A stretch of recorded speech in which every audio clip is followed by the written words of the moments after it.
Guys, ഇത് നമ്മുടെ വയനാട്ടിലുള്ള ഒരു സ്ഥലമാണ് ചൂരുമല എന്ന് പറയുന്ന സ്ഥലം.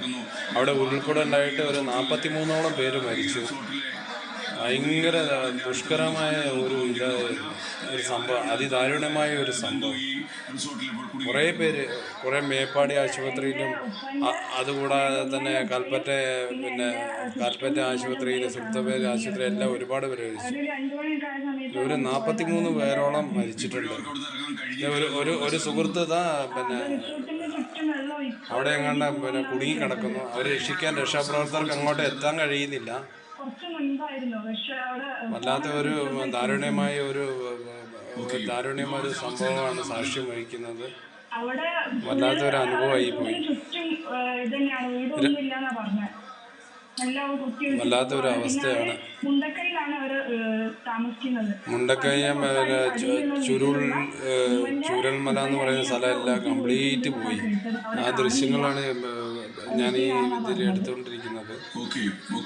വല്ലാത്തൊരു അവസ്ഥയായി പോയി.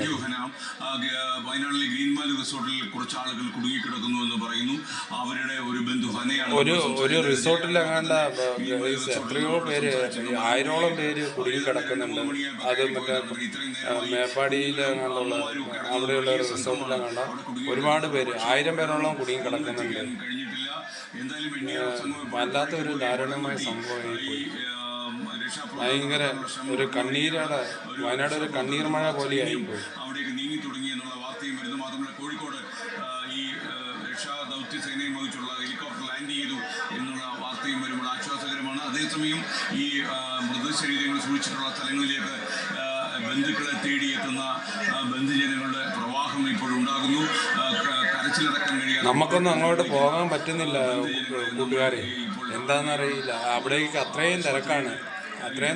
ആളെ അങ്ങോട്ട് കടത്തി വിടുന്നില്ല.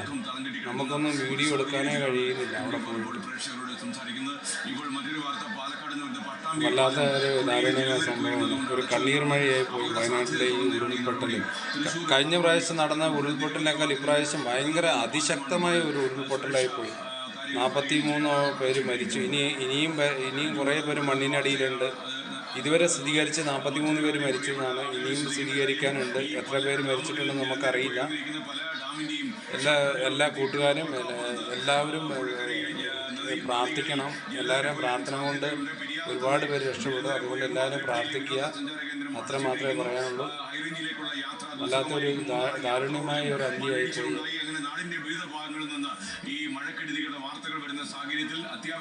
എല്ലാവരും പ്രാർത്ഥിക്കുക. ഇപ്പൊ കുറെ പേര് ഒരുപാട് സ്ഥലത്തുനിന്ന് മാറ്റി പാർപ്പിച്ചിട്ടുണ്ട്. ഒരുപാട് വ്യാപകമായ നാശനഷ്ടങ്ങൾ സംഭവിച്ചിട്ടുണ്ട്. ആ സ്ഥലങ്ങളാണ് എൻ്റെ കൂട്ടുകാരെ ഗൈസ് ഈ കാണിച്ചുകൊണ്ടിരിക്കുന്നത്. ഇത്രയും ദാരുണ്യമായ സംഭവമാണ് ഇവിടെ നടന്നിരിക്കുന്നത്. നമുക്ക് ആലോചിക്കാൻ പോലും കഴിയില്ല. ഇത്രയും ഇതാണ്.